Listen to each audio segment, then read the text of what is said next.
we're recording the class, like I said.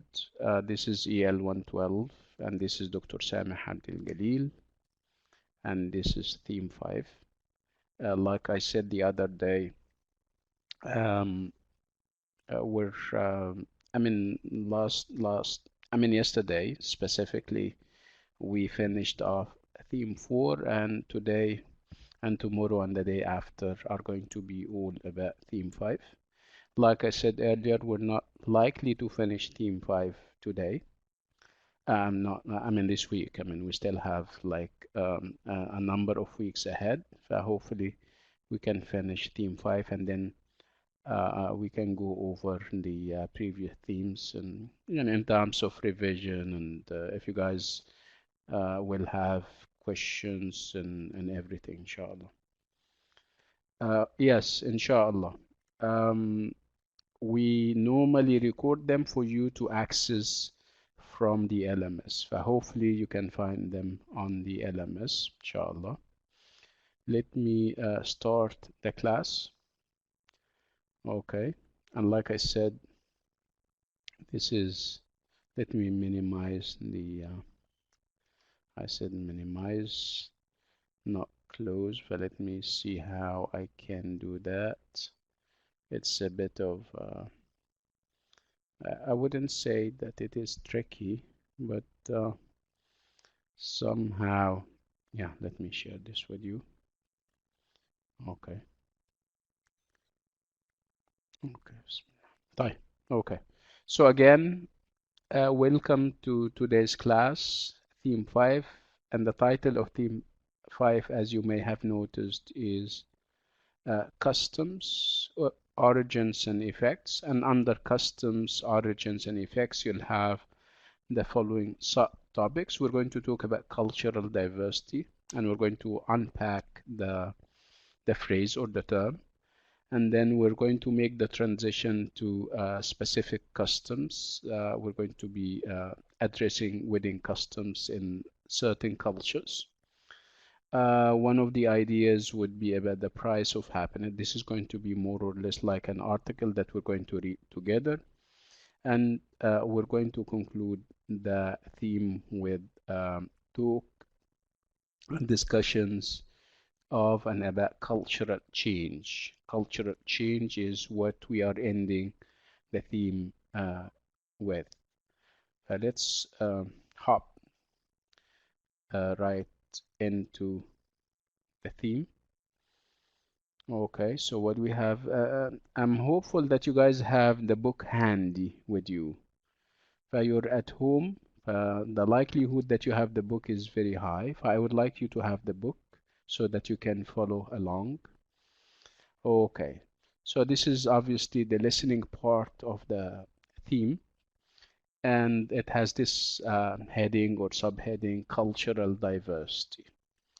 So let me first of all ask you about your expectations. If the title of, let me go back to the theme, if the title of the theme is customs, origins and effects, so what do you think we are in for? Give me some of your expectations.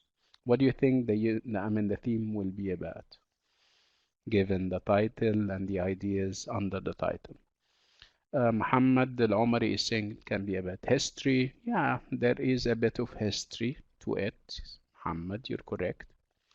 Ahmed Sameh is saying traditions. Yeah, absolutely. If we talk about customs, and customs and traditions are used interchangeably. Interchangeably means that we use the one for the other. Okay, so it's either customs or traditions, and this is exactly what part of the theme will be about. Thank you, Ahmed. Okay, any other interesting insights and thoughts?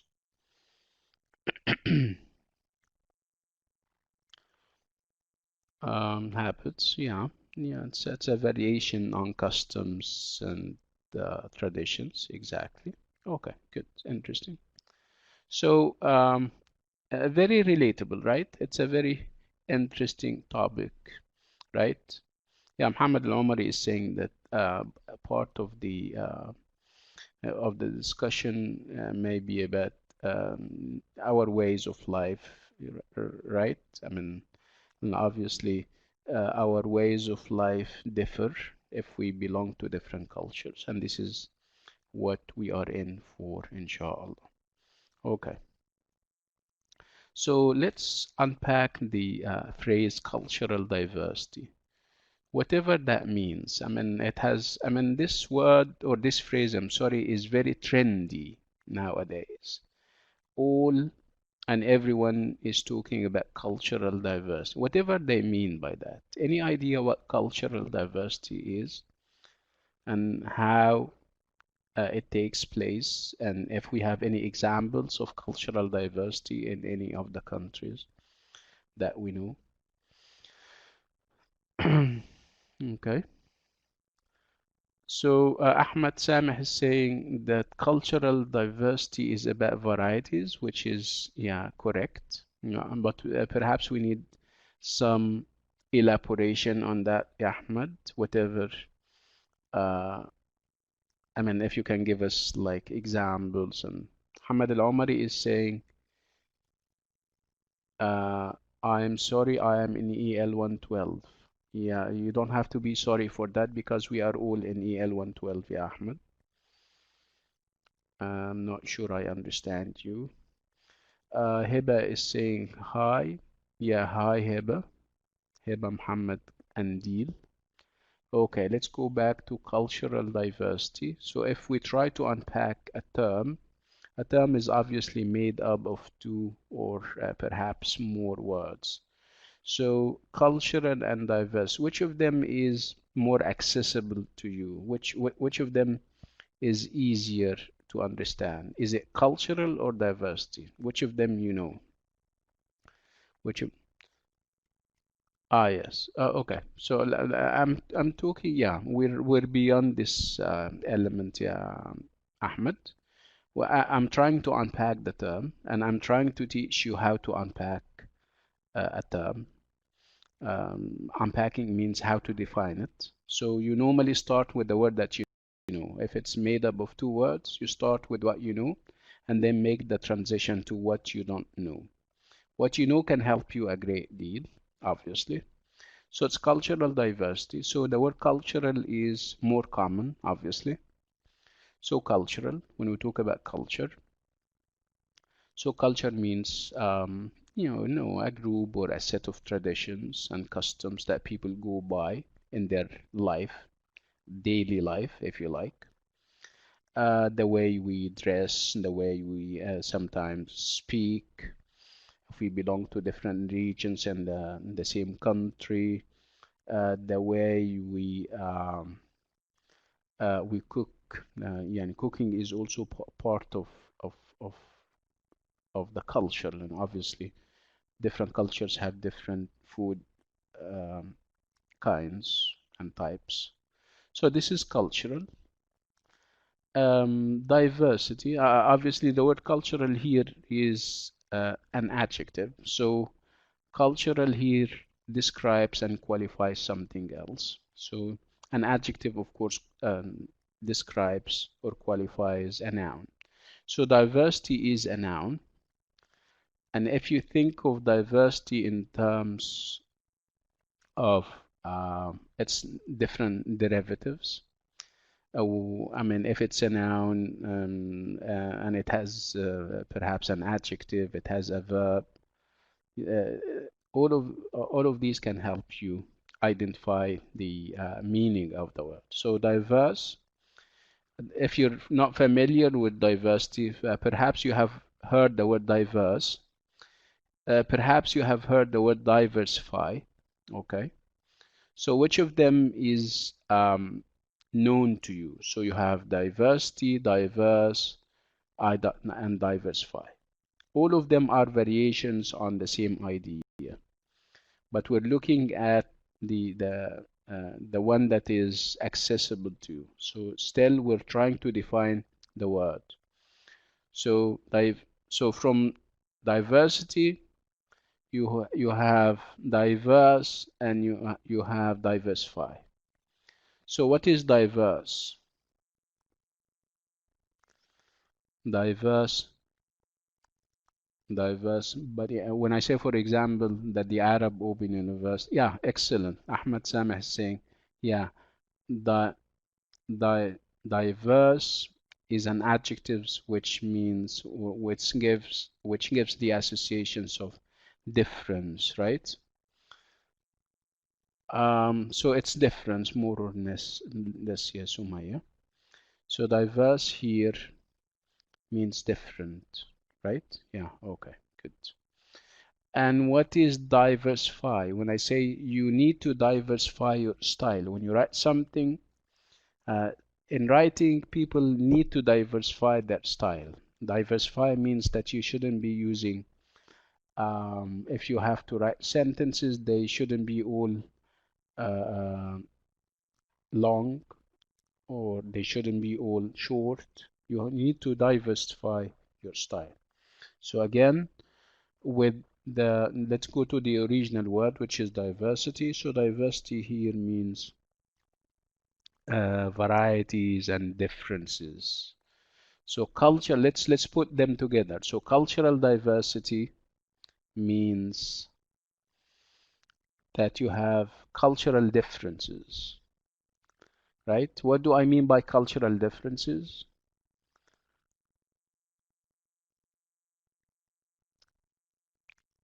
Differences in what?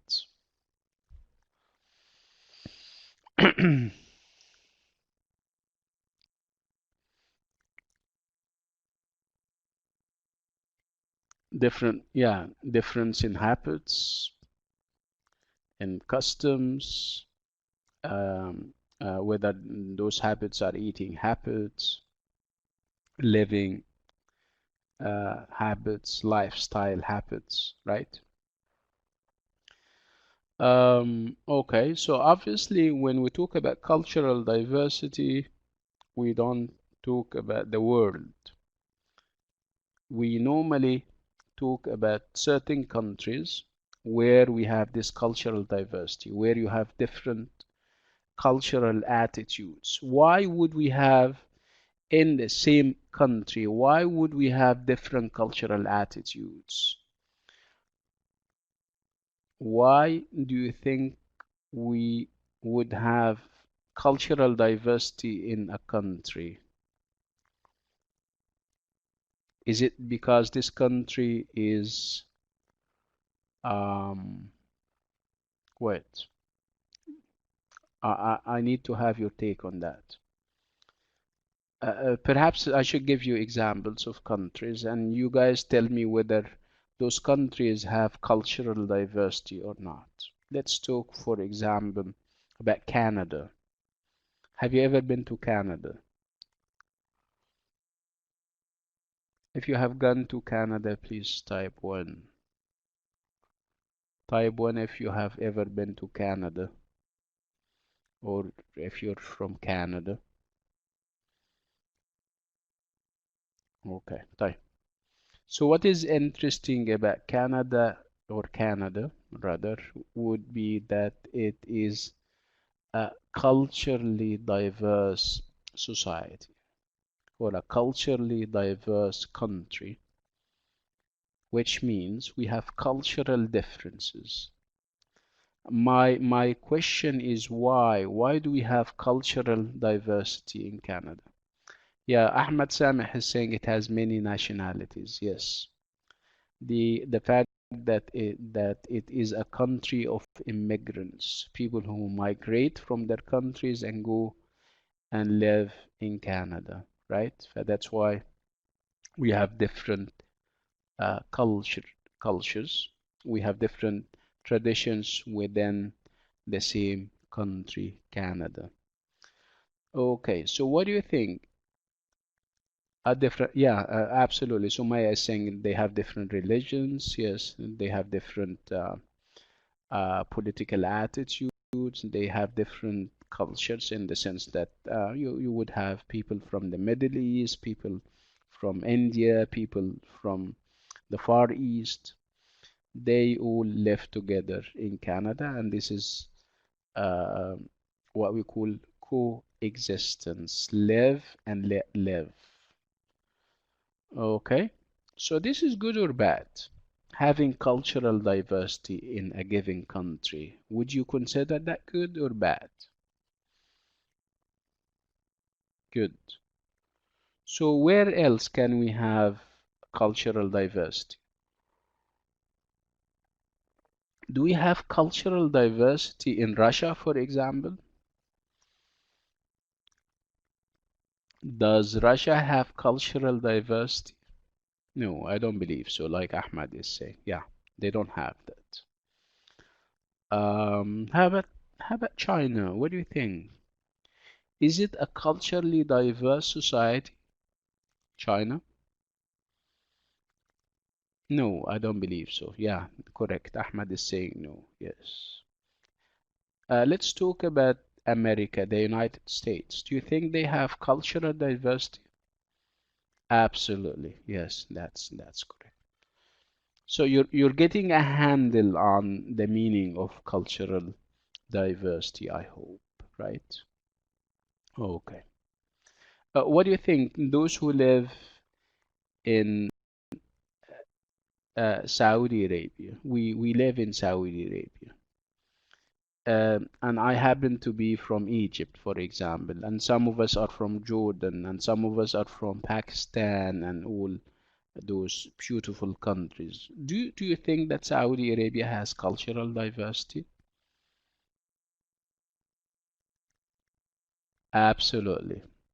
Yeah, they do have cultural diversity. In the city where I live and where I am speaking to you from, Jeddah, we have different nationalities, right? We have people from Egypt, like I said, we have people from Syria. The building where I live has a multiplicity of cultures. My neighbors are from Tunisia, Syria, Palestine. I have a neighbor downstairs from India. So it's culturally diverse, right? So Jeddah and Saudi Arabia in general is a culturally diverse society. Okay? So let's talk about the benefits of cultural diversity, if any. Do you think that cultural diversity is a good thing?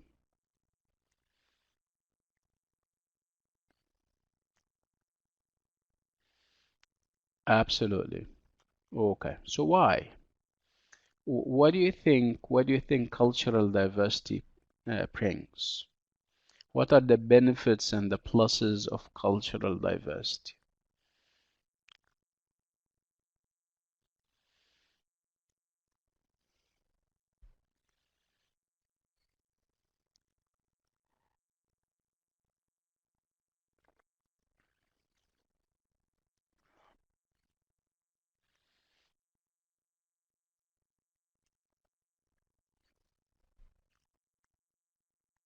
Makes you what? If you live in a culturally diverse society, what does that make you? Open-minded or the opposite? Tolerant or the opposite?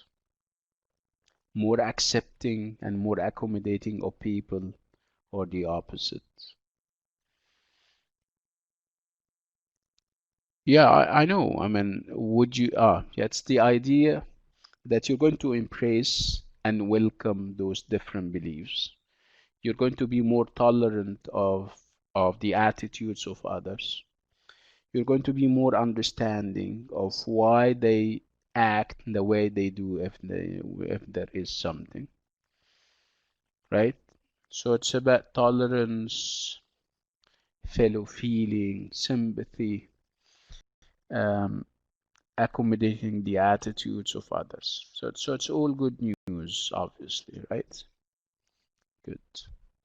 You're going to be less xenophobic. I'm sure you have heard the word xenophobia means, of course, you know xeno and phobia. Phobia means fear, and xeno means foreigners. So you're going to be less xenophobic, less fearful of foreigners, and this is, of course, a good thing, right? Okay. Let's go to absolutely, yes, different solutions to problems like Ahmed Sameh is saying. So let's go all the way to 131. So this was cultural diversity. We have unpacked the term. So what we have anthropology. And what is anthropology? Anthropology is, so it's, you have this ology kind of thing. So ology um, is um, is a suffix, and it normally means the study of. So what is it that we are studying? So the study of human beings. So obviously, lots of ologies study human beings. You also have psychology, you have sociology. But if we want to be more accurate and more exact, we're going to say that uh, anthropology is the study of the development of human beings, how they developed over the centuries and down through the ages. They started off living in caves, for example, and then we go and check and detect how they started, what kind of life they had, what kind of food they used to eat, and stuff like that. This is the work and this is the study of anthropology. So anthropology is a department in lots of universities. Do we have a department of anthropology at AOU, Arab Open University? No, we don't have a department that studies anthropology, unfortunately. Okay, so we have it's not an assignment, it's some kind of, uh, you know, a poster, and obviously posters are about promoting certain stuff, are about advertising and publicizing information about something. So you have a poster that says Hartford University, and then open day, and I'm hopeful that you guys are following, that you have your books open. So it's Hartford University. It's again 136. Hartford University, open day, Wednesday, June, I think the 15th, 9 to 4.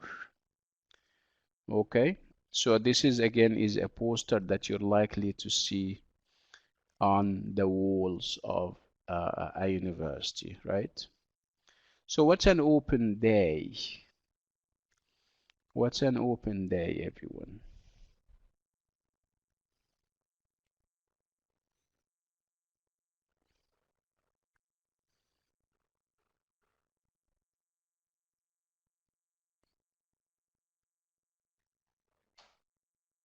What's an open day? Yeah, absolutely. Okay. So an open day is, Ahmed is saying it's for new students to know each other. Not exactly, but you're close, yeah, Ahmed. An open day is normally in universities, an open day is a day that is meant and designed to spread the word about a university and its different departments and its different study programs.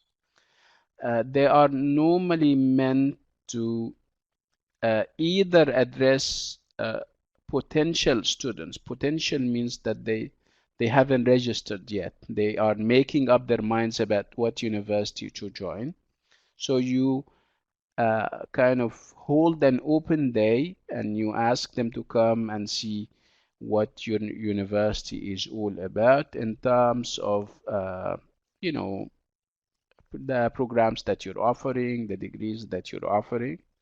Sometimes you also make an open day for existing students within the university, which is going to be more or less like an orientation day, where uh, I mean, people in the university share ideas about the programs, the credit hour system, you know, if they have a learning management system like LMS, how to access it, how to download and upload material and assignments and all these kinds of things. Um, okay, so we have an open day, and this open day is held by Hartford University, and it says on the poster that it's Wednesday, June 15th, and it starts at 9 and ends at 4. Of course, if you have a poster and you're kind of trying to attract people so that they can join the open day, they can come and attend, you have to, you know, kind of, you have to be appealing to them. Appealing means that you need to be attractive in how you phrase your poster. That's why we're having here. Are you thinking of taking courses in any of the following disciplines? And then he gives us the disciplines. And then at the end, he says, come and hear an introductory talk. So if you're interested in any of the disciplines that they offer, so you come and hear the introductory talk. Okay? So what's a discipline? Give me a synonym. A synonym is a word that has the same meaning. So what's a discipline? Give me a synonym.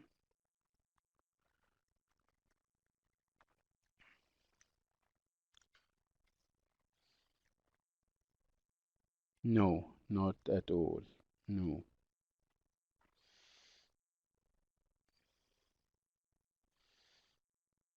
no. Uh, yes, speciality is near, no, not categories. A discipline is a field of study. Okay, so if you're doing IT, this is obviously a discipline. If you're doing history, this is a discipline. If you're doing psychology, these are all disciplines. Okay, so these are study programs and fields of study at universities. So biology would be a discipline, archaeology would be another, psychology, sociology, linguistics. Okay, these are all called disciplines. Okay, if you're doing literature, for example, those who are doing literature, English literature, that this is also a discipline. If you're doing business, that this is a discipline. Okay. Um, Ahmad was referring to the other meaning of the word discipline, which means discipline.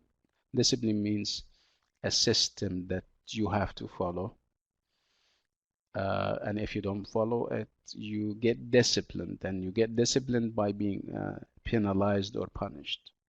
But this is obviously not the meaning that we have here in the open day. They are going to discuss or explore or introduce the different disciplines that they have. They are going to talk about them. They are going to give an introductory talk. So it's a talk. It's not something that is going to be distributed, written. It's going to be a talk where we're going to have a presenter, somebody who presents, and this guy or this lady is going to give an introduction about every and each of these disciplines. So if you're not, if you haven't joined, if you haven't already joined the Arab Open University and you are studying one of the disciplines, it's either English literature, business, or IT, would you Join the open day? Would you attend this open day? Let's assume that you are not already at a university. So Sumaya is saying sure, and Ahmed is saying no. Um, let's hear what Sumaya has to say. Why would you join them or attend the open day, Sumaya?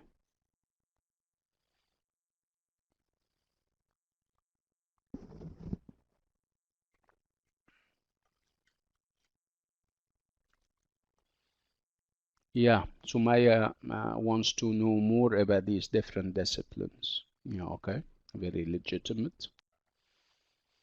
Mm, okay, okay. So like I said, we have lots of people, and it's only Sumaya and Ahmed who are, contributing. Can we have other people say things? We have Aya and Ali Samir, Khadija, Lujain, Muhammad Al-Omari, our friend, Reem, Sana Al-Hafiz. Okay, we need you to be part of the conversation, يا جماعة. It's always good to share ideas. And obviously you wouldn't say something that I would say, no, this is wrong. It's pure discussion, and everyone has, the right to give his or her opinion very freely. Try to talk, try to type, try to share your ideas with us. Okay. So if you're, let me ask you another question about the disciplines that we have. How many disciplines are displayed? How many disciplines can you see? Yeah, yeah, 6 disciplines. Absolutely. Very good. So if you're not IT or business or English department student, which which of these disciplines would you join?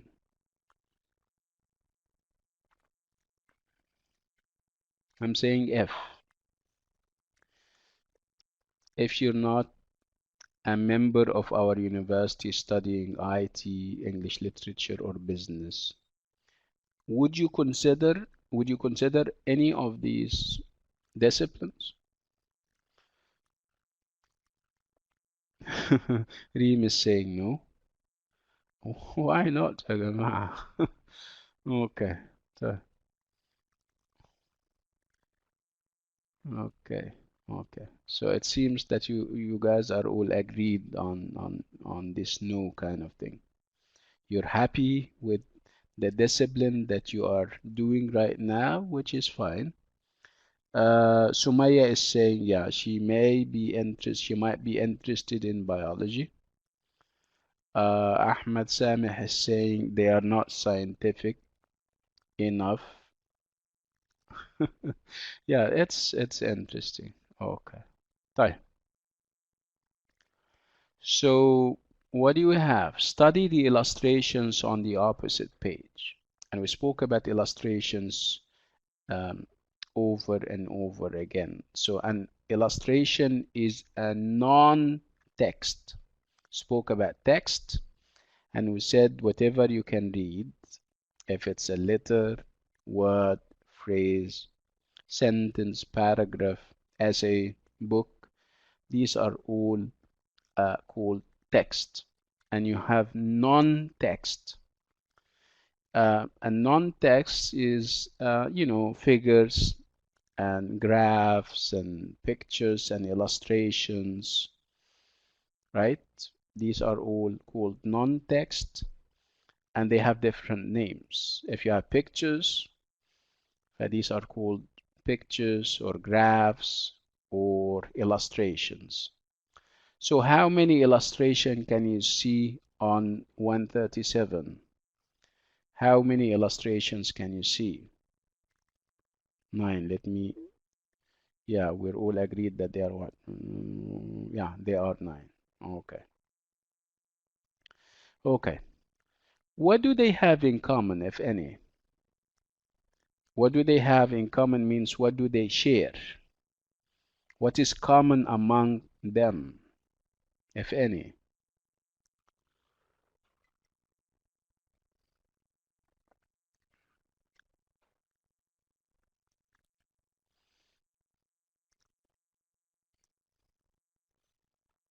Ahmad is saying that they are all in one way or another related to customs and traditions. Yeah. Lena is saying that they have some of them or all of them are also about history. This is perhaps what binds them together. Yeah, these are interesting thoughts. Thank you so much. Okay. In some of those illustrations and pictures, we have pictures of people, right? So can you recognize any of the people in the pictures? Recognize means that you say, yeah, I know this guy. This guy is Herodotus. This guy is Aristotle. This guy is I don't know whom. So can you recognize? Yeah, you can recognize Columbus. When you say I recognize the guy in picture 5, for example, his name is Columbus, I assume that you have some knowledge about Columbus and stuff like that. So this is called recognition. Okay? طيب. Who else can you guys recognize? So some of us recognize Columbus. We know who Columbus is and what he did. Okay, so so I'm not asking. Yeah, you at least you know who Columbus is. We'll talk about his achievements, if any, in a minute. Let's try to see if we can recognize any other person.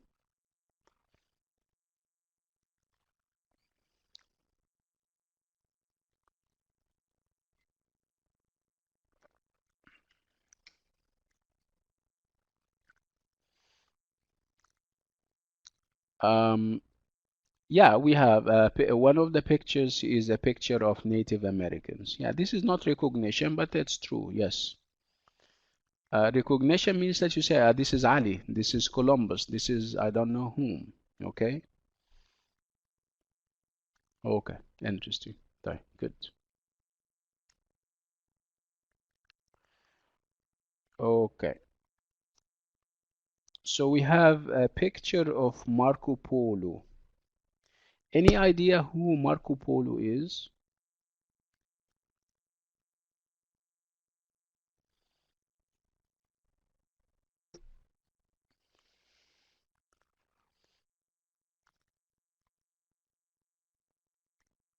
Marco Polo. When I say Marco Polo, does the name ring any bells at the back of your minds?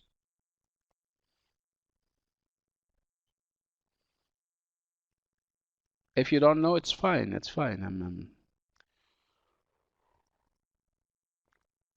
Okay. So Marco Polo is Italian, right? And he is perhaps, if not the first, he's one of the very few people who traveled all the way to China. This was perhaps in the 14th century or the 15th century, way back, way back. So this is Marco Polo. He went all the way to China. Okay. Uh, how about Herodotus? Does the name ring any bells at the back of your minds? Herodotus, picture 1.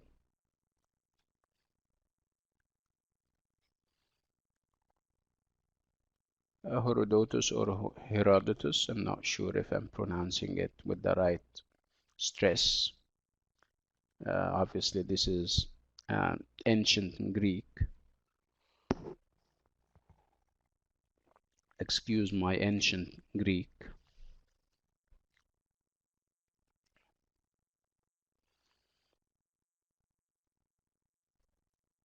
Mm-hmm.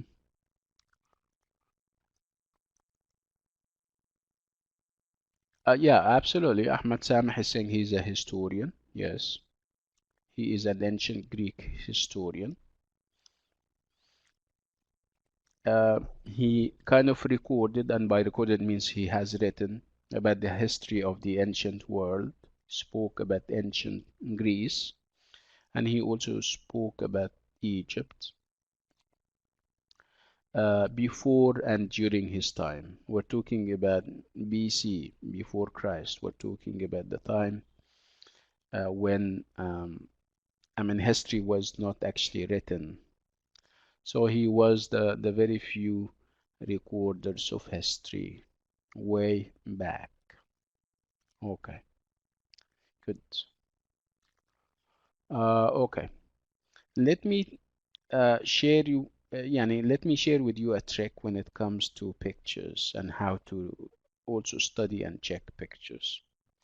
You need to ask your, I mean, pictures. So whenever you talk about pictures, you don't say pictures. This is a picture about. When you use about, it's about books, right? A book about or a book on, right? When you talk about pictures and photos, you say pictures or photos of. So it's of that you're going to use. Um, if I talk about the first picture, I'm going to say it's a picture of a human being. It's the picture of Herodotus, for example. It's of, right? Um, Whenever you unpack a picture, a picture is either a picture of people, places, things, or animals, right? It has to be one of four. It's people, places, things, or animals, right? So if you apply this to the first picture, so what are you going to say about the first picture? It's a picture of people. And then you start classifying what kind of people, old or young, uh, I mean, old, also, or new generation people and stuff like that, right? I would like you to go all the way to picture 6. Can you see picture 6? This is a picture of what? People, places, things, or animals. What do you think? I'm asking you. No, mm, no, it's 5 that you're referring to, yeah, Ahmed. I think 6 is different. Oh, I'm sorry. I didn't mean 6. Yeah, I meant 8. Let's go all the way to picture 8. Picture 8 is a picture of people, places, things, or animals. What do you think?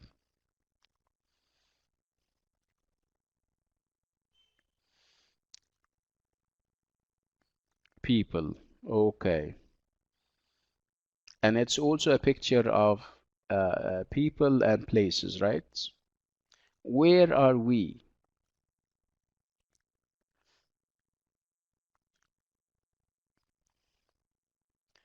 I'm not sure. Does it say Kosovo? Yes, it says Kosovo. We are in a country by the name of Kosovo, where um, an armed conflict existed. Thank God they don't have um, this conflict anymore. Okay, so what is it that people are doing? And what do we call what they are doing?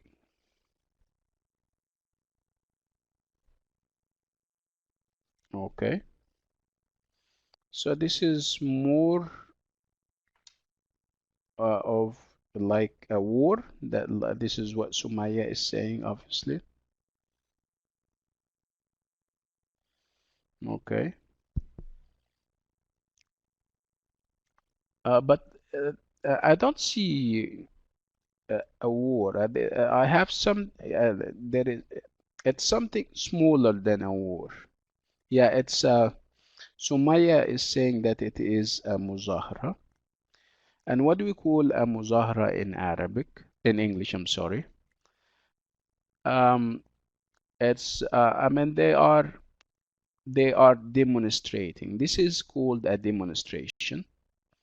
So demonstration is, and by the way, yeah, these are, Hamza is saying these are demonstrations and protests.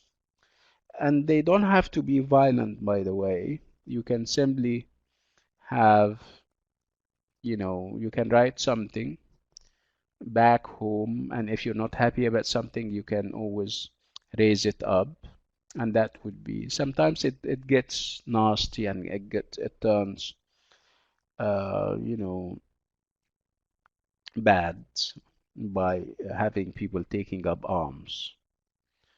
Okay, in this case, it would be a violent demonstration. Yeah, this is, I wouldn't call it rebellion. It's more or less like a revolution. Okay, so this is as far as picture 8. Yes. Uh, okay, طيب. If if you move all the way to 136, so when did Herodotus live? If you still remember, we spoke about Herodotus and we said that he lived um, in ancient times, and he was Greek, by the way. What about Marco Polo? Spoke about Marco Polo and said that he's Italian, and he's one of the first people to travel to China in the perhaps the 14th century. Um, so when I say Ibn Khaldun, does the name ring any bells at the back of your minds? Ibn Khaldun.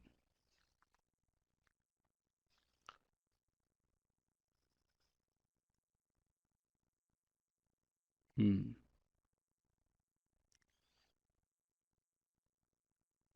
Yeah, he's a philosopher, like Ahmad is saying. He is a philosopher.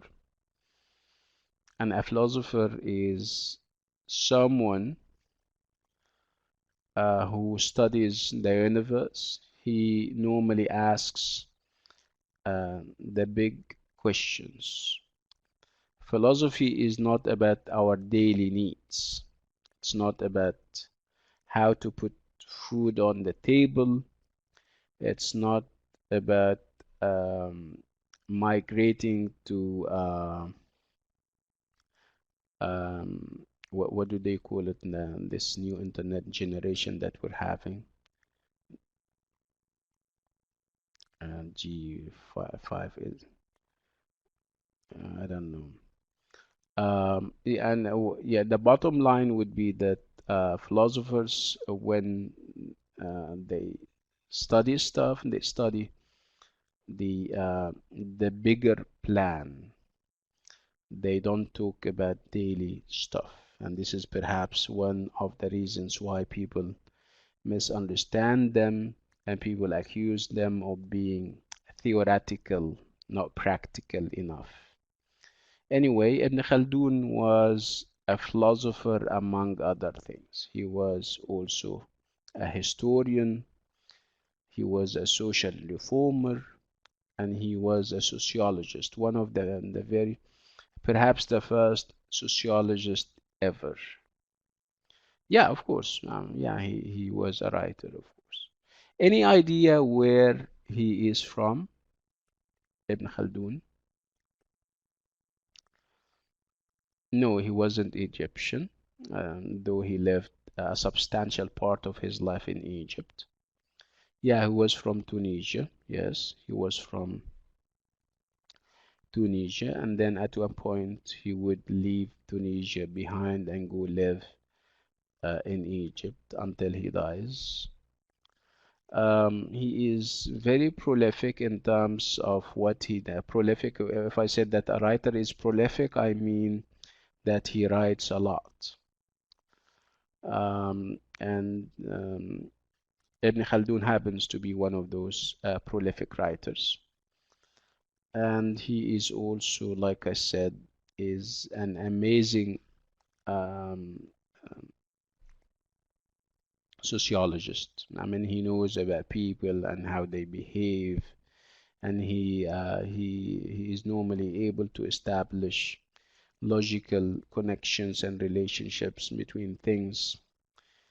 He is amazing. Okay,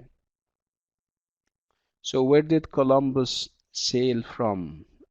Some people here spoke about Columbus, and they said that they are familiar with him. Columbus is also Italian, if I'm not mistaken, but he instead of going to China, he went to the other side of the Atlantic. Yeah, he was Italian, but he was commissioned by the Portuguese king to go on a number of exploratory expeditions. He went all the way to what is now North America. He is credited throughout history as the discoverer of North America, modern modern day USA and Canada. So Hamza is saying that he traveled from Spain to America. Did I say? Yeah, he was commissioned. Actually, he was commissioned not by the Portuguese king, but by the Spanish king, yes. Was he successful? What was the original plan? He had a plan. He wanted to go where? Was it was his original plan to discover America? No. He wanted to go to India and China. Okay, he wanted to go to the east, right? Yeah, Hamza is saying that he was looking after spices and gold and all these kinds of things. Yes. Okay. Um, so what is a sacrifice? Then obviously we're going to talk about sacrifice. To sacrifice, yeah. Of course, it has different meanings, depending on the context, depending on where you're going to see it in a sentence, right? But it has a religious sense to it. We're focusing on the religious connotations, the religious associations of the word sacrifice. What the word sacrifice triggers at the back of our minds when we talk about religion. So sacrifice means, um, you know, in religious terms, that would be an offering that you give. Uh, this is actually a part of the rituals of religion. You pray, you go on pilgrimage, and you also sacrifice.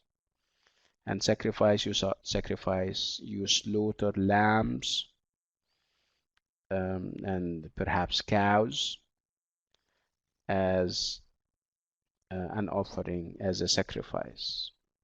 So this is the meaning that we have here.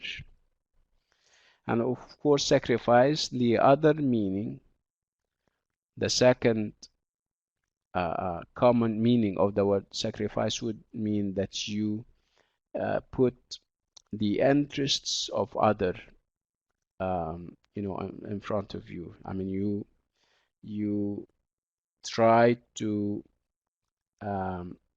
have people interests as a priority, and then your priorities come second. Okay. And we have different examples of sacrifices. Soldiers, for example, who defend their countries, they make all types of sacrifices. They can sacrifice their lives.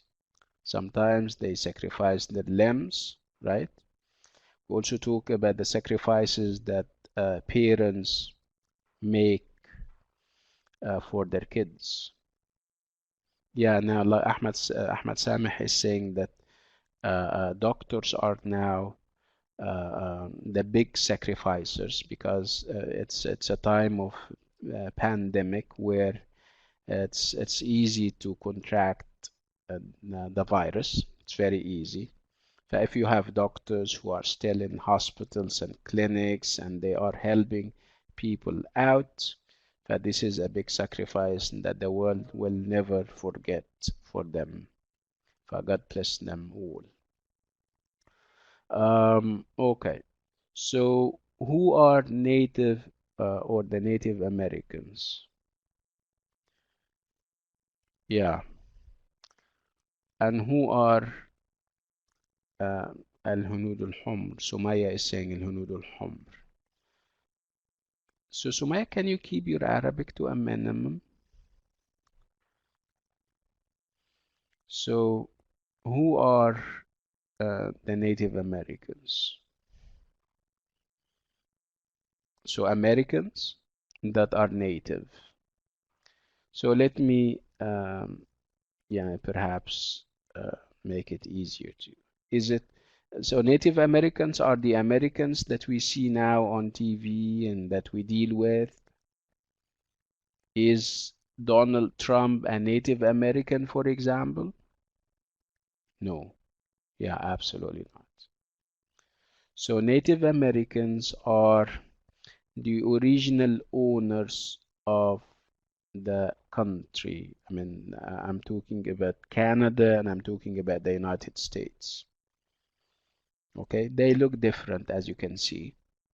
So these are the real and the original owners. When the European settlers came with Columbus, they had to fight with the Native Americans, and they had so many long wars together until the Europeans, sadly enough, obliterated means that they managed to destroy the culture of Native Americans, and those who survived are very few.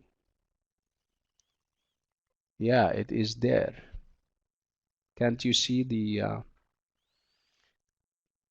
is يعني are the slides on يا شباب? Can you see the slides? So, you have a problem يا Ali.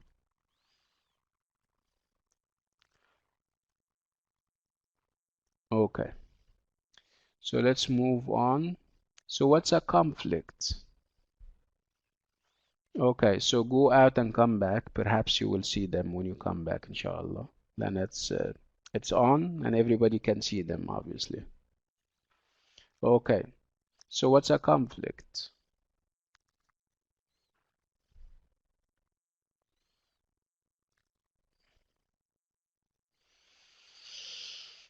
Yeah, some kind of, yeah, conflict can be as simple as, and if we have two different opinions, this is also a conflict, right?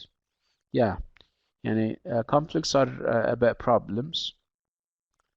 136, yeah, Ali, 136. It does. Yeah, it doesn't lead, so have to lead to anarchy, Hamza. Yeah, but it can spiral into an anarchy, of course. So a conflict is a disagreement. We're discussing stuff. We're not asking questions, yeah, Ali. Okay? Yani please be part of the discussion. Okay, listen to what I have to say, and then if you have something to share, please go ahead. So again, I was talking about conflict, and I was saying that conflicts are disagreements, and those disagreements can be civil and peaceful disagreements, honest difference of opinion, if you like, and sometimes they turn nasty and they become armed conflicts when you have two countries fighting each other over something, when you have two parts of a country fighting in a civil war, right? These are all conflicts, but they are armed and violent conflicts. We spoke about the connection between all these illustrations.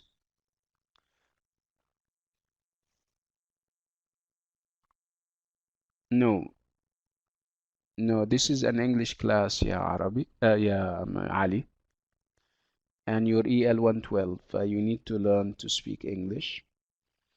Uh, Let me give you a piece of advice.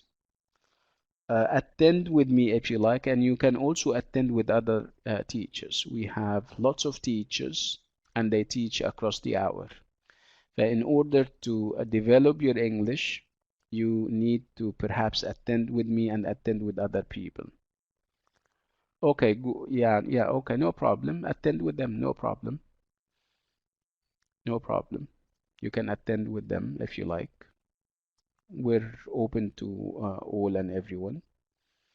You can take something from me and you can take something else from other people. No problem at all.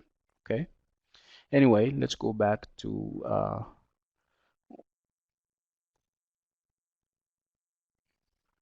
yes, yes. Okay, yeah. Okay, is it clear now, Sumaya?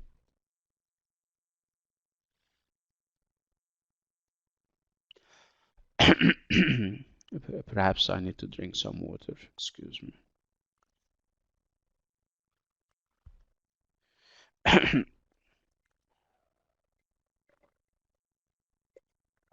Yes. Okay. So, would you like to take a 5 minute break, everyone? 5 minute break? Would that be fine? Okay. So 5 minute break, I'm sorry. Keep it short and sweet, everyone.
Hello, can you hear me? We're back. If you guys are back, please type 1. We're back from the break.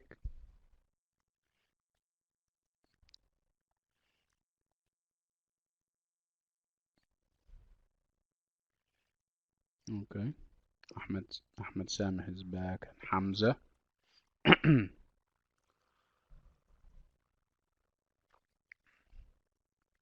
Okay.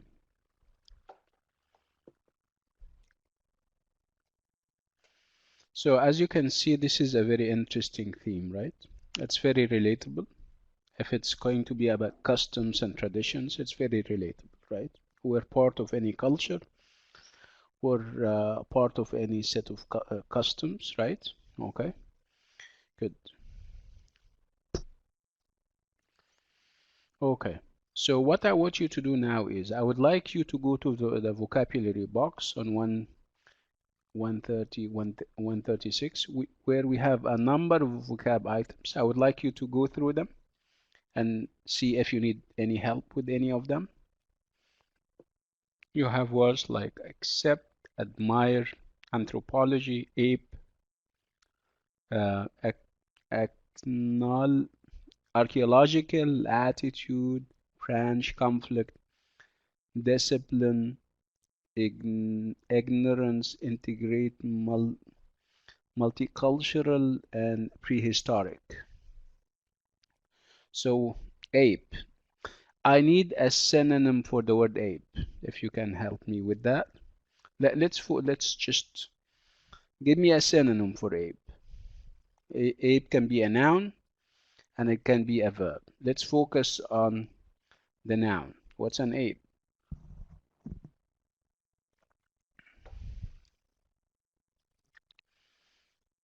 Hmm. Yeah. Like Ahmed is saying, it's a kind of monkey. Absolutely. So ape is monkey as a synonym. And if you use it as a verb, if you're aping something or if you're aping somebody, it means that you are copying and imitating him or her. Ape. You may ape attitudes. Ape them means imitate and copy them. Okay? Because this is actually what apes and monkeys do. They normally copy our behavior. They imitate us. Right? Okay. Any. So somebody asked about admire. What is to admire someone or something? So admire means that you like and love something. You show appreciation, you show uh, preference towards something. You like something. Okay. Any other vocab items that you would like me to help with? Prehistoric. Prehistoric means, so it's historic, which means history, and pre means before. So prehistoric means before history. When I talk about the prehistoric period, I talk about the period before the Western calendar. We're talking about thousands of years back, 3,000 years back, for example. Yes. Okay, that's it.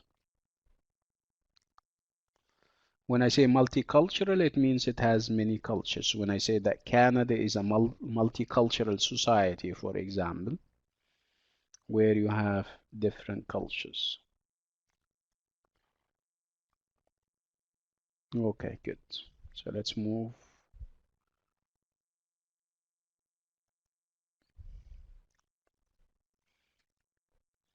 Okay. So I would like you to move to 138.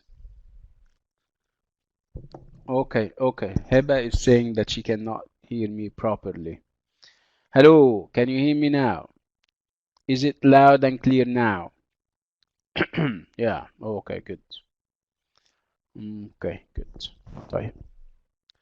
So if you, like I said, 138, I would like you to move all the way to 138, where we have this reviewing vocabulary section. I would like us to first of all start with the skill check. Skill check one on that page, and it's adjective endings. I think you're familiar with this language phenomenon. When you have a stem or a root or a main part of a word, and then you have at the end or at the beginning words like ing, full, um, er, al, ed, a ball. Okay, so what do we call that? What do we call this language phenomenon? When you normally have an attachment at the end of a word. So if I say help, and you have helpful. When I say happy and I say happiness. When I say short and I say shorter. Yeah, this is like Ahmed is saying, is called a suffix. Okay, suffixes come at the end of a word. And what do they do when they get attached to a word? Do they change the meaning?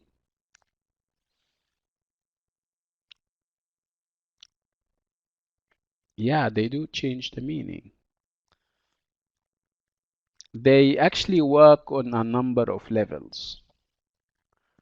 They can change the part of speech from a noun to an adjective, right? They can change the tense from perhaps past to present, right? They can change a word from being a verb to being a noun, okay? So they do make a change and they do make a difference, okay? So if they come at the end, we call them suffixes. And what do we call them if they come at the beginning? When I say unhappy, when I say what? Disinterested, we call them a prefix like Ahmad is saying. Do they change the meaning? Absolutely, they do. If I say happy and I say unhappy, obviously, it changes the meaning to from happy to unhappy. There is a change in the meaning, of course.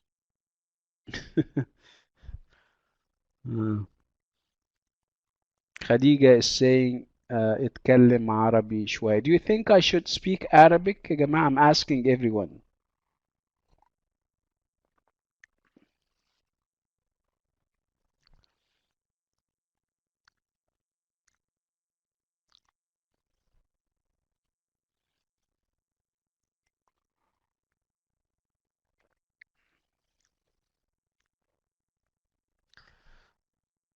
Like I said, remember Ali raised this issue like 15 minutes ago, right? And I advised him to attend with me in this class where we don't speak Arabic because we shouldn't speak Arabic. He can attend with me and he can also attend with other people so that whatever he doesn't understand here because it's all English, he can understand if the idea gets repeated with other teachers, right? We have a whole host of teachers across the hour. You can attend with me and you can also attend with other people. And I am trying to do my best so that I can simplify things. I don't use big vocab items.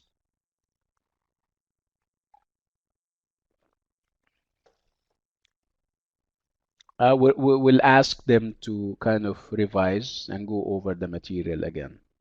Okay? طيب. Let's go back to prefix. And we said that prefixes are attachments that we add at the beginning of a word. The meaning gets changed, of course. So what we have here, we're focusing on suffixes, right? Words like ing, ical, full, ive, ate. Okay. So as you know, and this is I'm reading 138. As you know, you often cannot tell the part of speech in English from the ending of a word. However, there are some common endings. Okay, so and we have examples. So astonish, you have astonishing. Autobiographical. Curl, care, careful. uh, common, common, communicate and communicative.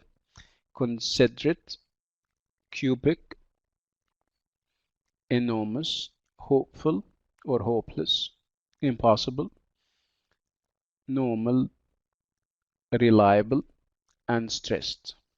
Okay, so as you can see, the suffix can change the meaning entirely. Let's have the example of astonish. For example, you have astonish, which is a verb. If you add ing, it would mean something, and if you add ed, it would mean something else. So ing for things and ed for people. Okay, so the show was astonishing. So show is a thing, that's why you're using ing. And I was astonished, ed for people, right? When we say exciting and excited, so again, ed for people and ing for things. Tired and tiring, right? Okay. Um, Again, when I say stressed, somebody is stressed out.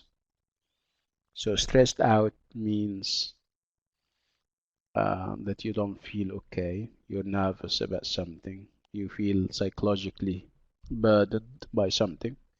So you have stressing and you have stressed. If you're stressed for people, so people get stressed and they are stressed. And we have stressing situations like the situation that we are in nowadays. So stressing and stressful, right? Okay, so again, autobiographical, like I said, careful, and you go down until you finish the list. Okay, so what I want you to do now is, I would like you, really, how can you complete each word below to make an adjective? And I'll go ahead, look at them, and I would like you to change them into an adjective by using an adjective ending or a suffix. Can you do that? I think you can. I'll give you perhaps 2 minutes for that. This is exercise A on page 138, top of the page. Go ahead.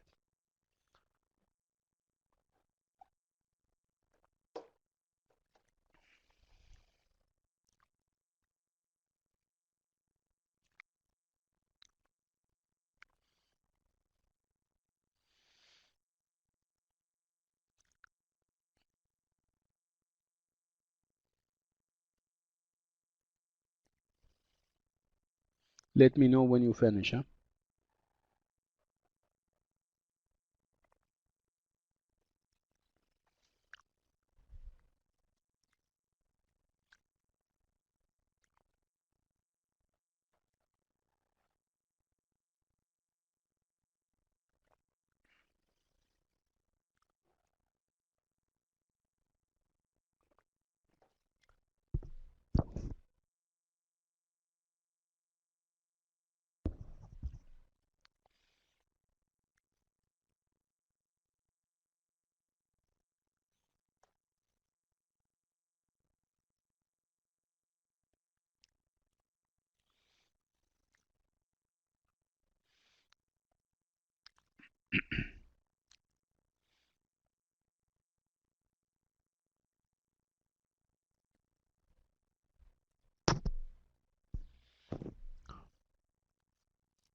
Yeah, that's correct, ya Khadija.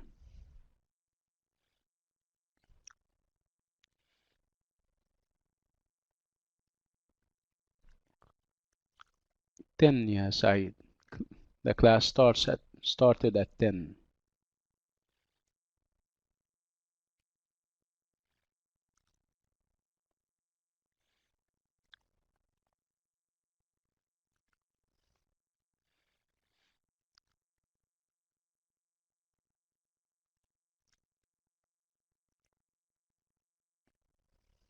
Okay, let's do them together. So with linguists, you're going to add words in order to make it an adjective. Linguistic, absolutely. Linguistic, I see. Biolog, biolog, biological, absolutely. Biological. Cultural, cultural, yeah, very good. Ama amaze, amaze. Yeah, it can be either or, يا جماعة. It can be amazing and it can also be amazed. So amazing if I'm describing things and amazed if I'm describing people. Okay? So exotic,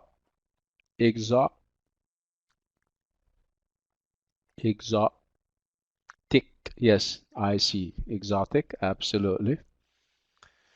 Cent, cent, cent, no, not, yeah, centric is okay, and central is also okay. Centric and central. Ethno, ethno, yeah, ethnocentric, yes. Ali is saying ethnocentric, yeah. Civil, civil, civil, yeah, civilized, if you're describing somebody as being civilized, yes, yeah. Norm, norm, nor, norm, nor, mal, yeah, al, normal. Accept, accept, accept, accept, acceptable, if something is acceptable or unacceptable, yeah. And then relig, religious, yes, IOUS. Very good. Thank you so much. Excellent. Religious. Okay. Let's move further down where we have a number of vocab items that I would like you to go through. And if you need help with any of them, I'm here. Okay, so this is again 138. Okay, vocabulary box, and we have a number of vocab items. If you need help with any of them.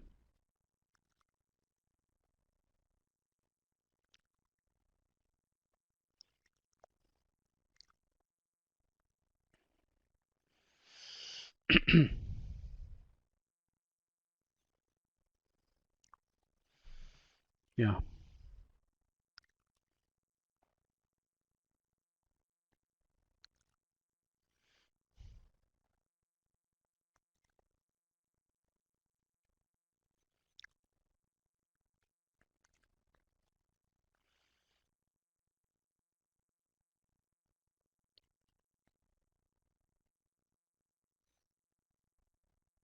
Hello. Yeah, that's interesting. Aya is asking about ethnocentric. Okay, let's stop here for a while. So it's ethno and centric.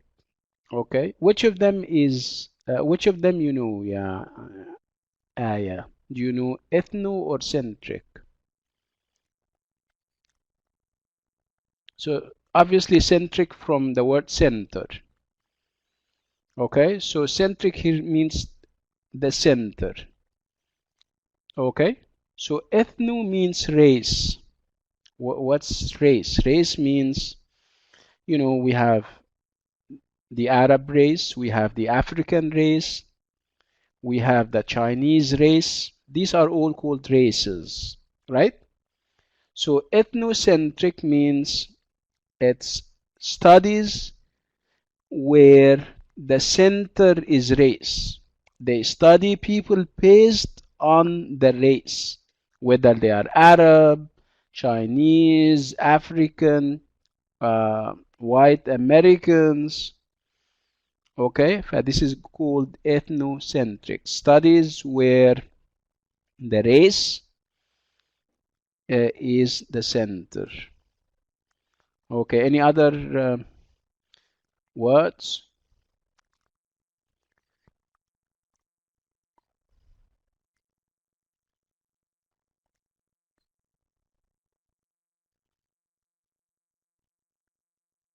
More or less. Race means the ethnicity of someone, whether he is black, white, yellow. These are different races.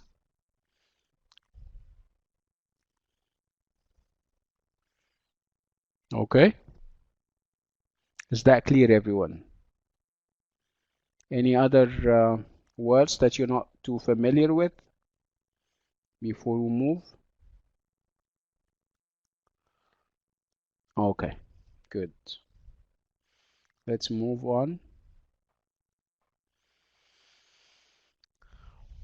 Okay, so identifying a new skill. This is 139. And this part is very interesting because it's about something that we are dealing with on a daily basis. Every time you walk into a tutorial or a lecture, you need to kind of understand as much as you can from the lecturer or the one who is giving the class, right? So in order to secure the maximum amount of information at the end of a class or a tutorial, you have to take down notes, right? So let me ask you this general question. I'm giving the class right now. Those who are taking down notes, raise your hands or perhaps type 4. Type 4 if you're taking down notes. So Ahmed is taking down notes. That's interesting. Who else is taking down notes? Only Ahmed?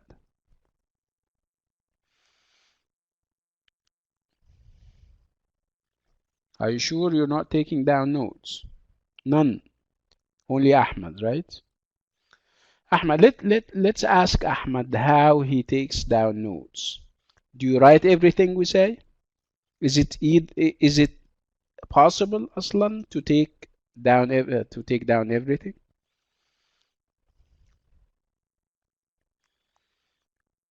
Not everything. Yes. Okay. Good. Let me ask everyone. So if you don't take down notes here, do you take notes in other classes? I mean, like if you're business, you take notes and take down notes in business classes or IT. I'm asking a general question. If you're taking notes at all, everyone, you don't take notes in any of the classes you attend?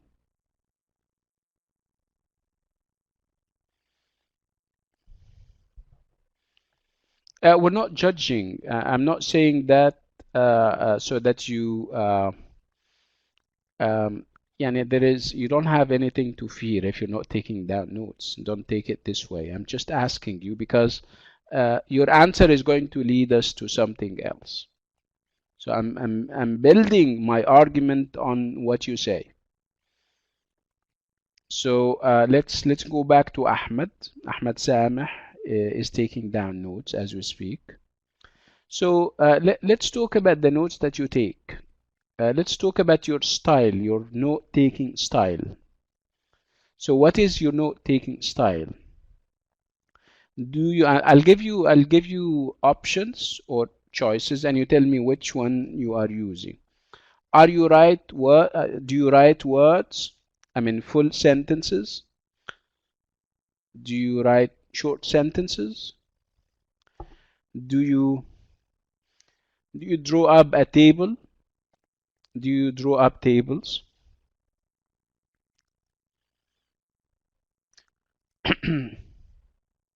Yeah, that's interesting. You Ahmed is using graphs like trees. He drew up trees and then he has different branches. right? Okay. طيب. What do you think? Do you think note taking is important? Let's talk about the experience of Ahmed, since he is the only one who said that he takes down notes. Do you think taking down notes is important in classes?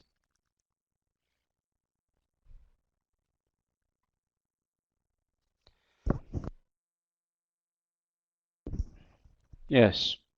Uh, Lujain is saying yes. Ahmed is saying yes because I write important things. And Lujain wants to say something. Okay. Um, I think we established this rule when we first came, when you first attended with me, and I always I keep repeating this to my classes and to my students in my classes. It's the idea that our memories are very short. We have very short memories. Short memories means that you cannot rely on your memory. How can you rely on your memory if you have a class of 2 or 3 hours, right? You wouldn't be able to remember half the class if you're not taking down notes. And taking down notes, and they are called notes. Notes means that you don't write everything because it's a myth. It's a myth that we need to debunk. It's a myth that we need to destroy. You cannot kind of write down everything the tutor or the teacher says. It's a physical impossibility even, right? So what do people do? They normally take down notes so that when they are on their own, they look at the notes, and those notes are going to remind them of those different points and topics that the teacher was talking about. Okay?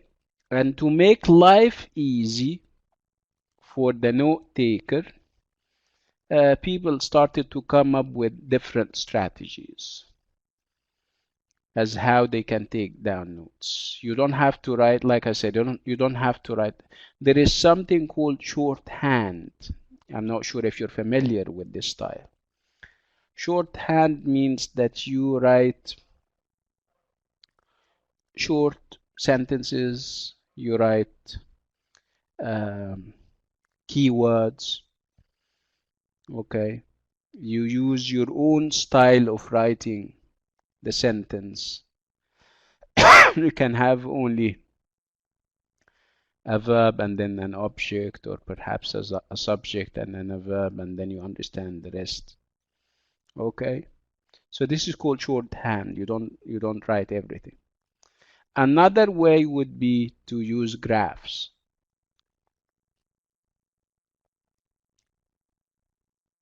You can have a tree diagram. You can have uh, a spidergram. You can have columns and tables. You can have a timeline if you're attending a history class, for example, where there are dates and chronology. Okay, let's go all the way to 139 and see what the skill check to part is saying about that. So making good notes, making good lecture notes.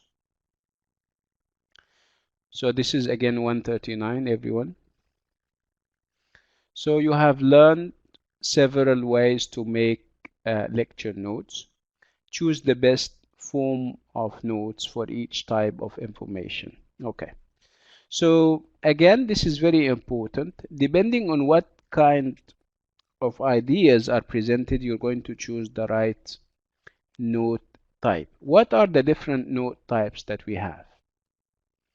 You have, like I said, you can have tree diagrams, like those of Ahmed. Ahmed said that he's using tree diagrams. You can have tables. You can have timelines, like I said. You can have flow charts, and you can also have spidergrams.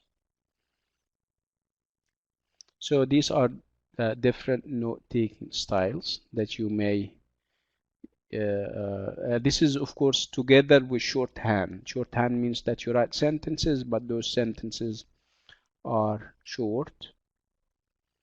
You don't normally observe the rules of grammar and punctuation you normally use if you're writing, if you're not taking notes. Look at them. Again, 130, 139. You have them, those different note-taking styles. In B, you have B. Remember, you have A. What do we call A? What do we call the graph in A? What do we call the graph in B? What do we call the graph in C, D, and E? What's A?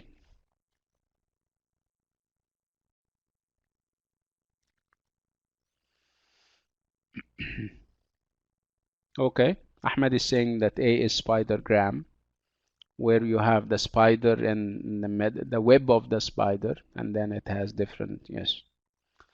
Let's move to B. What's B?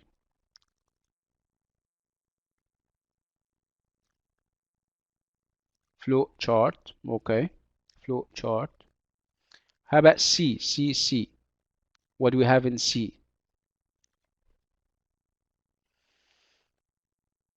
Table, absolutely. Yeah, table. Very good. D. What's D?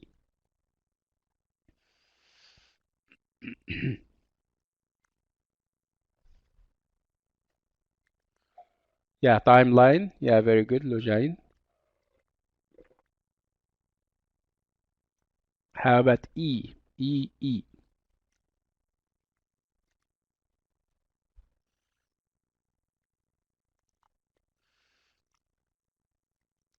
Okay, tree diagram. Okay, good.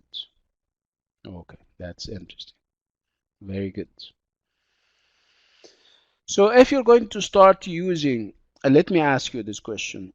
If you're going to start to use one of those note-taking styles or techniques, which of them is are you likely to use? If you now realize the importance of note-taking and you decide as of today to take down notes, which of these styles are you going to use?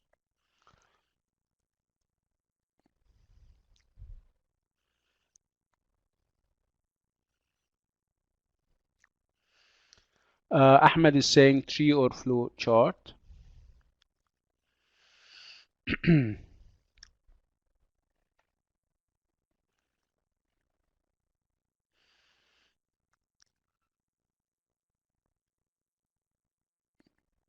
Table. Okay. Yeah, this is interesting. Then Ahmed said table and then said for comparison. This is very important.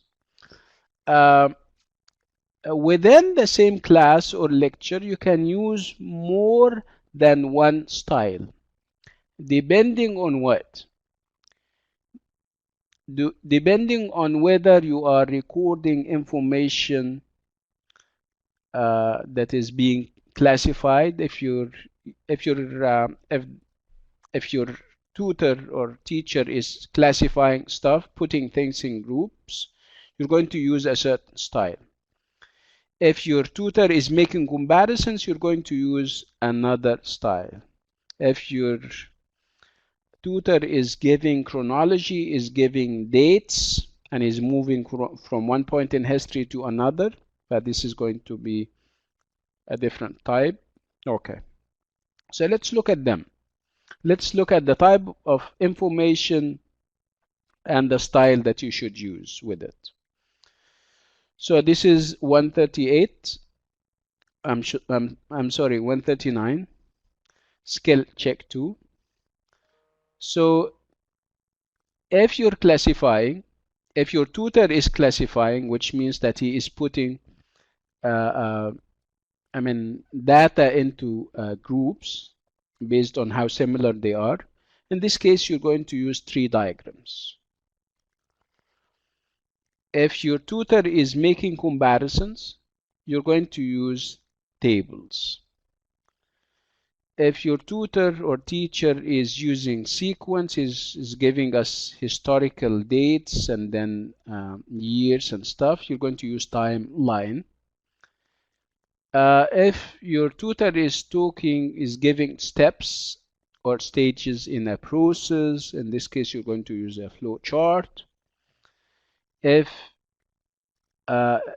your tutor is talking about one subject and then he talks about many areas under this subject, this would require spidergrams. Is that clear?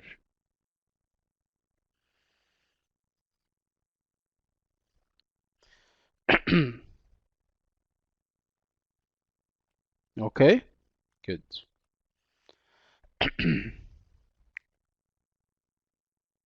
If you move further down, so now that we're done with this part, skill check 3 is about understanding extra information about the object or complement. So you're familiar with sentences now, where you normally have the subject. When I say I, and then the verb, teach would be the verb, and then English would be the object, right? And if I say I am a teacher, I is the subject, and am would be the verb, and a teacher would be the complement. So we're talking about the third part of a sentence, the part that comes after the verb. Sometimes you would add more information to the object in order to make it even clearer. Okay? Let me give you an example. When I say, for example, I met Hussam. This is a sentence. I met Hussam. So who is Hussam? You'll be, if you're not familiar with me or Hussam, if you're not a relative of ours, right? If you're not a friend of Hussam and me, you would ask. So I met Hussam. So Hussam is object, right? Sometimes I add extra information to the object. When I say I met Hussam, who is a manager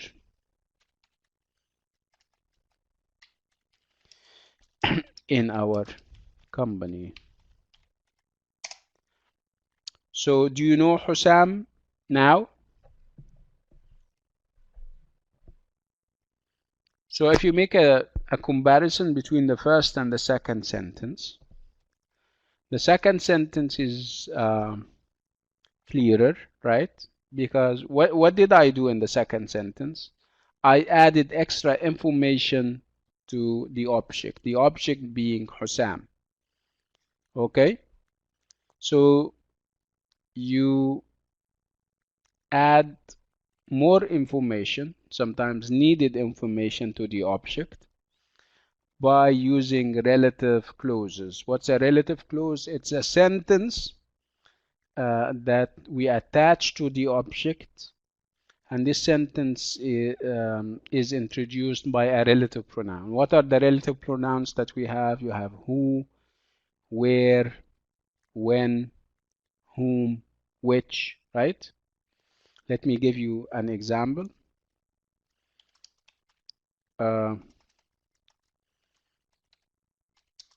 When I say, for example, this is the school.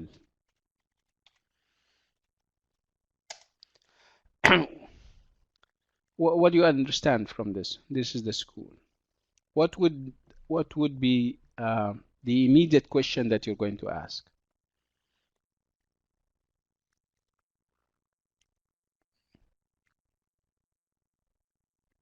Yeah, which one?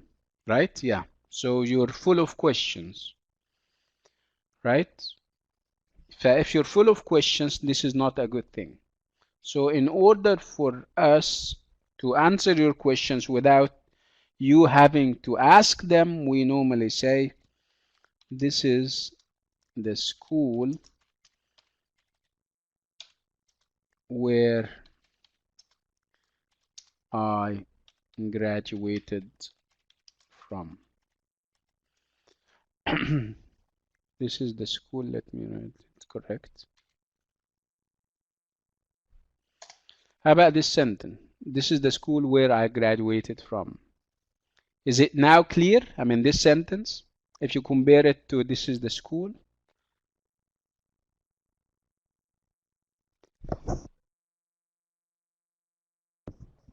Hmm.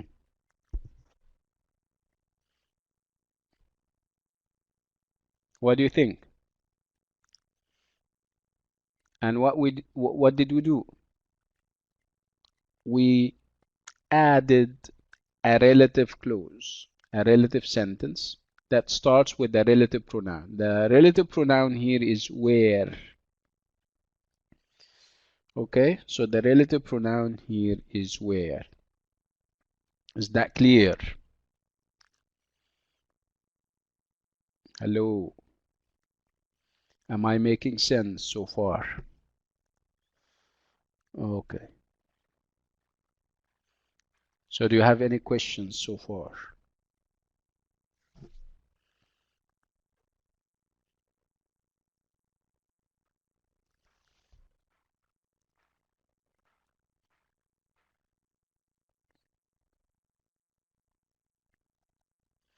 Let me, the car, let me give you one more example. The car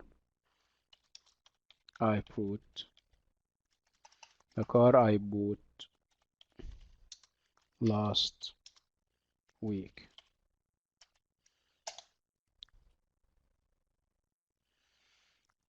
Where for places, yes. So when I said the car I bought last week, what did you understand?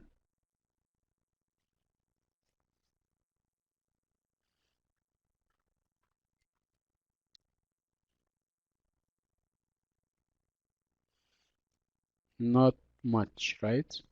That's why I have to introduce a relative clause. I'm going to say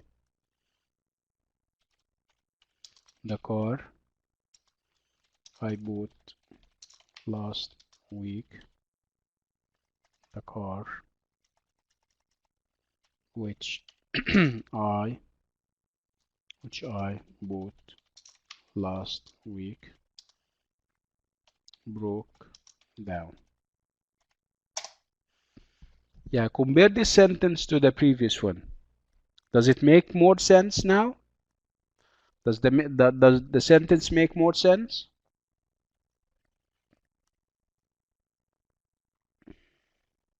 Okay, طيب. Interesting. طيب, احنا we're going to stop on this note and with this item, but before we go, I would like to take attendance. So we have Wa'il Barboud.